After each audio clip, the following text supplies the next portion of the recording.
जी, मैं assistant commissioner सदर हुमैरा बलूच हूँ। देखिए, आज हमारे पास तकरीबन 100 के करीब साइलिन यहाँ पर आए थे और इसका जो सबसे बड़ा फ़ायदा था इसको अरेंज करने का, इस खुली कचहरी को, वो ये था कि अंडर वन रूफ़ हम तमाम डिपार्टमेंट्स को इकट्ठा करें, वो वहाँ बैठे हों, ताकि कोई भी साइल अगर आए और वो हमसे कोई कंप्लेन कर रहा है तो हम फ़ौरी तौर पर उस डिपार्टमेंट को वो केस रेफ़र कर दें और उस पर उसको मज़ीद डायरेक्शंस दे दें कि वो एक्सपीडाइट करे उस काम को। मेरे पास पर्सनली 15 लोग आए हैं, जिनमें से कुछ केसेस ऐसे थे जिसमें मुझे एंटी इंक्रोचमेंट ड्राइव्स करनी थी, तो मैंने उसी टाइम और डेट लिख के एमसीक्यू को भी बता दिया और एसपी को भी बता दिया, ताकि वो हमें रिक्वायर्ड मशीनरी और सिक्योरिटी दे सकें। तो इस तरह से उनका मसला, बजाय इसके कि हम एक लेटर इशू करते एमसीक्यू को और एक लेटर इशू करते पुलिस को और उसका रिस्पॉन्स आता 1 हफ़्ते तक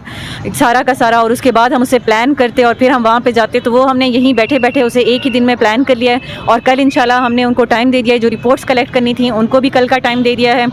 उसके अलावा सेकंड टाइम में मैंने अपनी इंक्रोचमेंट ड्राइव्स प्लान कर ली हैं, तो वो सब इसलिए पॉसिबल हुआ है क्योंकि आज हम सबको इकट्ठे एक साथ यहाँ पे बिठा दिया गया, जिससे पब्लिक को बहुत ज़्यादा फ़ायदा पहुँचेगा। और इंशाल्लाह मैं पहले भी ज़रगुनाबाद में खुली कचहरी कर चुकी हूँ और आज तो जो खुली कचहरी थी ये बहुत हाई लेवल की थी कि इसमें तमाम डिपार्टमेंट्स मौजूद थे यहाँ पर। तो इंशाल्लाह हम कोशिश करेंगे कि आइंदा भी ये इनिशिएटिव हम लेते हैं। जी बिल्कुल, खुली कचहरी जैसा कि मैंने अभी आपको बताया कि मुनक्किद की जाएगी और डिफरेंट एरियाज़ में की जाएगी। जैसे आज ये सिटी एरिया चूज़ किया गया था, इसी तरह सदर में भी की जाएगी, सरियाब में भी, कुशलाक में भी, ताकि जो वहाँ के साइलिन हैं, हमारे पास बहुत से लोग केस लेके आते हैं लेकिन उन्हें ये पता नहीं होता कि उन्होंने किस ऑफिस जाना है या कौन सा असिस्टेंट कमिश्नर या कौन सा एसपी कंसर्न्ड है उस मसले के लिए। तो कम से कम हम जब उन एरियाज़ में जाएंगे तो वहाँ के लोगों के जो मसले होंगे वो ज़रूर हमारे पास आ जाएंगे। सेकेंडली, बहुत दफ़ा लोगों की प्रॉपर्टीज़ दूसरे एरियाज़ में होती हैं और उनकी रिहाइश दूसरी जगह पर होती है, तो इस सिलसिले में भी ये बहुत मददगार साबित होगा कि हम अपने वेन्यूज़ को चेंज करते रहेंगे ताकि लोग ईज़िली हमारे पास आ सकें।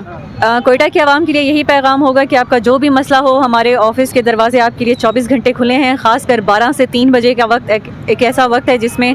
मैंने और बाकी तमाम लोगों ने भी इसको मुकर्रर कर रखा है पब्लिक के लिए। तो बराए मेहरबानी आएँ, अपना मसला बताएं और ख़ुद उसे समझें और उसे परसू करें। इंशाल्लाह कोई भी चीज़ ऐसी नहीं है जिसका कोई हल ना हो, हम ज़रूर मिलकर उसका कोई ना कोई हल निकाल लेंगे।